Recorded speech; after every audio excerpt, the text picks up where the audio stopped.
Hey everyone, welcome back to the channel. I want you to picture someone. Let's call her Sarah. Sarah has everything she ever thought she wanted. A great job, a loving partner, a beautiful home, friends who care about her.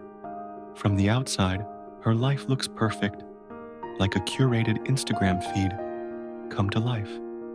But inside, it's a different story. Her mind is a relentless storm of thoughts. Did I say the right thing in that meeting? Am I a good enough partner? What if I'm not actually happy? What should I be doing next? Even in moments of peace, her brain just won't switch off. Does this sound familiar? Maybe not the exact details, but that feeling of a mind that's constantly running, even when everything is objectively fine? You're not alone. This is a story many of us are living, a hidden epidemic of overthinking in a world that seems to demand it. We live in a culture that worships the mind. From a young age, we're taught to think, analyze, plan, and optimize. Our schools reward critical thinking, our jobs reward strategic planning, and our society celebrates productivity. We're constantly bombarded with messages to be more, do more, and achieve more. The mantra is doing over being. We schedule our days down to the minute, fill our calendars, and even our rest time is often spent consuming more information. Podcasts, articles, documentaries. We've become human doings instead of human beings. This nonstop mental motion creates a kind of cultural ADHD. We're encouraged to be constantly on, available, and processing. The quiet, the stillness, the simple act of being. These are seen as the luxuries, or worse, as laziness. We've built a world that rewards the noise in our heads and punishes the silence. And the result? A population of people like Sarah, who are technically successful and safe, but internally are drowning in a sea of their own thoughts. They are disconnected from themselves, living in their heads instead of their lives. But here's the crucial part. What if this overthinking isn't just random noise? What if it's a symptom of something deeper? What if, beneath the roar of the analytical mind, there's a quieter voice trying to be heard? That voice is your heart, or, if you prefer, your intuition, your gut feeling, your inner self. It's the part of you that knows what you truly need, beyond the spreadsheets and the 5-year plans. Psychology has a lot to say about this.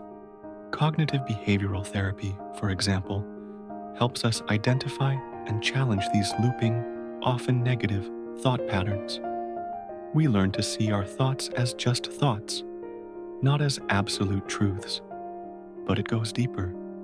Carl Jung, a pioneering psychologist, talked about the importance of integrating all parts of ourselves, not just the logical, rational mind, but also our feelings, our intuition, our shadow self. He believed that true wholeness comes from balancing the head and the heart. When we live solely in our minds, we become fragmented, cut off from our own emotional wisdom. This isn't just a Western psychological concept. Many ancient cultures and wisdom traditions have been teaching this for centuries.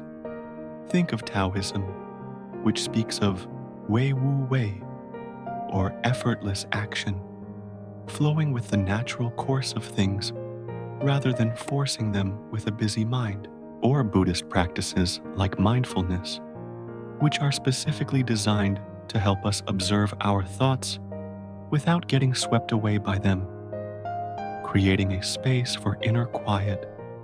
These traditions understood that the mind is a wonderful tool, but a terrible master. When it's in charge, we're in trouble. When it serves the heart, we find alignment and peace. The constant mental chatter of overthinking is often a defense mechanism. It's our brain's attempt to control a world that feels uncontrollable. By thinking through every possible scenario, we create an illusion of safety. But in doing so, we choke out the voice of the heart, which communicates not in spreadsheets, but in feelings, in whispers, in a sense of rightness or wrongness. Your heart might be trying to tell you you're burnt out, or this relationship isn't right for you, or you need to rest. But the mind, in its panic, shouts, "No, we need a plan. We need to analyze the data. Let's make a pro-con list." The heart's simple, quiet truth gets completely drowned out. So, how do we fix this? How do we turn down the volume on the mind so we can finally hear the heart? It's not about stopping your thoughts. You can't. That's like trying to stop the ocean's waves. The lesson is about learning to surf.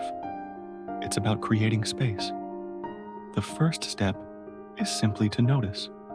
Notice when you're caught in a thought spiral. Without judgment, just say to yourself, there's the overthinking again. This simple act of awareness creates a tiny bit of distance between you and your thoughts. You are not your thoughts. You are the one who is aware of your thoughts. That's a game-changing realization. Next, you need to consciously create moments of being in your day of doing. This doesn't have to be a 1-hour meditation session. It can be 5 minutes. Leave your phone behind and go for a short walk. Focus on the feeling of your feet on the ground, the air on your skin. That's it. Or while you're washing dishes, just wash the dishes. Feel the warm water. See the soap bubbles. This is mindfulness in action. You're gently training your brain to be in the present moment rather than in the past or the future. Another powerful tool is to get out of your head and into your body. Your body is the home of your heart, your feelings. Go for a run, do some yoga, dance in your living room, do some deep breathing exercises. When you feel the physical sensations in your body, it naturally quiets the mental chatter. Your breath is your anchor. Anytime you feel overwhelmed, just bring your attention to your breath. Inhale, exhale. It's a direct line back to the present, back to your body. And finally, ask your heart what it wants. This might feel silly at first, but find a quiet moment. Place a hand over your heart.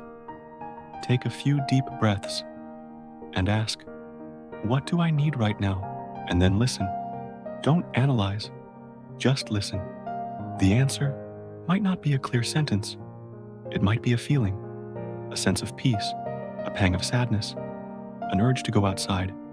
It might be a single word, like rest, or patience, or play.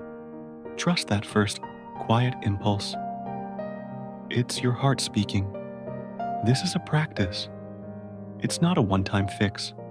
In a world that is constantly screaming for our mental attention, creating space for the heart is a radical act of self-care. It's about reclaiming your inner peace, your wholeness. It's about learning to trust that deeper, quieter wisdom that has been with you all along. You don't have to live like Sarah, trapped in a perfect-looking life, but drowning in your own mind. You can learn to honor the incredible power of your mind as a tool, while letting your heart be your guide. You can learn to balance the doing with being and find a profound sense of peace that no amount of external success can ever provide. Thank you so much for watching and for spending this time with me. If this resonated with you, please give the video a thumbs up and share it with someone who might need to hear this message. And don't forget to subscribe for more content on living a more conscious and wholehearted life. I'd love to hear in the comments, what's one small way you can make space for your heart this week? Take care, and I'll see you in the next one.